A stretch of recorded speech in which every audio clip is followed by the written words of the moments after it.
ജയിലിലും പോലീസിന് വലിയ തലവേദന ഉണ്ടാക്കുകയാണ് ചെന്താമര എന്നാണ് പോലീസ് പറയുന്നത്. അതുകൊണ്ട് തന്നെ ഈ ചെന്താമരയ്ക്ക് അതീവ സുരക്ഷ ഒരുക്കേണ്ടതുകൊണ്ട് അയാളെ അതീവ സുരക്ഷാ ജയിലിലേക്ക് മാറ്റേണ്ടി വന്നുവെന്നാണ് പോലീസ് പറയുന്നത്. ഇതുമായി ബന്ധപ്പെട്ട റിപ്പോർട്ടിലേക്കാണ് ഇനി.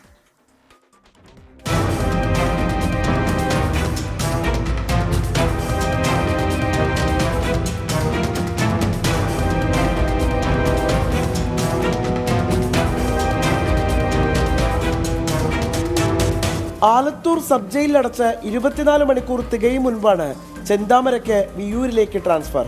ജയിൽ അധികൃതർ തന്നെയാണ് പ്രതിയെ മാറ്റണമെന്നാവശ്യപ്പെട്ട് കോടതിയെ സമീപിച്ചത്.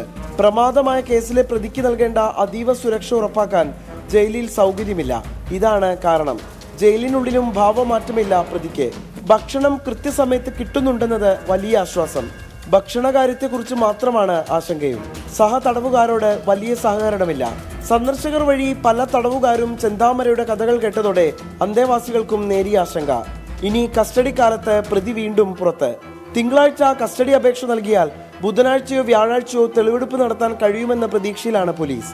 കുറ്റകൃത്യത്തിന്റെ പുനരാവിഷ്കരണമടക്കം പ്രതിയെ കൊണ്ട് നടത്തിക്കാനാണ് പോലീസിന്റെ തീരുമാനം.